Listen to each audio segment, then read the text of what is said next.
Hello నమస్తే బాగున్నారా? Welcome back to Chandana vlogs. ఇవాళటి రెసిపీ వచ్చేసి మేతి పులావ్ ఎలా చేసుకోవాలో చూద్దాము. అయితే ఇక్కడైతే నేను కడాయి పెట్టేసుకొని అందులోకి టూ టీ స్పూన్స్ నెయ్యి వేసుకున్నానండి. కొంచెం ఇంకొక టూ స్పూన్స్ ఆయిల్ వేసుకున్నాను. ఇందులోకి మన హోల్ గరం మసాలా ఉంటాయి కదా, చెక్క, లవంగ, ఇలాచి, అనాస పువ్వు, ఆకు, ఇవన్నీ ఒక్కొక్కటి వేసేసుకున్నాను. ఇది చాలా త్వరగా క్విక్గా అయిపోతుందండి. లంచ్ బాక్స్లోకి చాలా బాగుంటుంది. ఇక్కడైతే 5 నుంచి 6 మిరియాలు కూడా వేసుకున్నాను. జీలకర్ర వచ్చేసి కొంచెం ఎక్కువ వేసుకున్నాను, 2 స్పూన్లు. అయితే ఇక్కడ కొత్తిమీర సన్నగా కట్ చేసుకొని వేసుకున్నాను. ఒక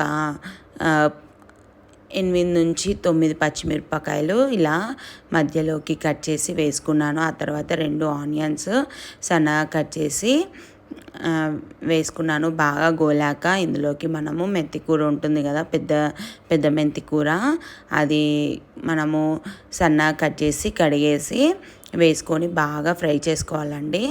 అందులో ఉన్న పచ్చివాసన పోయే వరకు ఫ్రై చేసుకొని దాంట్లోకి ఒక టీ స్పూన్ అంతా పసుపు వేసి కలిపి మళ్ళీ ఒక 3 మినిట్స్ మళ్ళీ మగ్గనివ్వాలి. ఆ తర్వాత వాటర్ వేసేసుకొని ఎసరికి పెట్టేసుకోవాలండి.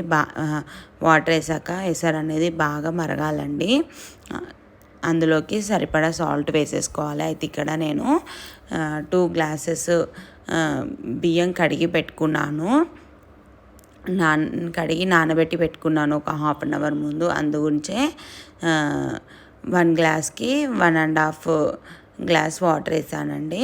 ఇక్కడ చూసారు కదా, బాగా మసలాక వాటరు ఇందులోకి బియ్యం అనేటివి వేసేసుకోవాలి. ఇలా వేసేసుకొని బాగా కలిపేసి మళ్ళీ మనం ఉడికించుకోవాలన్నమాట.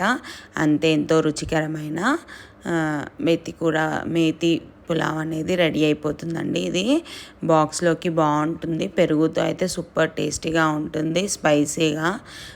ఆ ఫ్లేవర్ అనేది చాలా బాగుంటుంది. మీరు కూడా ట్రై చేయండి.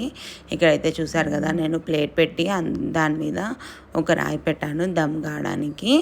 అయితే దమ్ అయితే చాలా బాగుంటుందని చూసారు కదా, ఎలా వచ్చింది. మీరు కూడా ట్రై చేసి ఎలా వచ్చిందో కామెంట్ చేయండి. అంతకన్నా ముందు నా ఛానల్ని సబ్స్క్రైబ్ చేసుకోండి, షేర్ చేయండి, లైక్ చేయండి. బాయ్.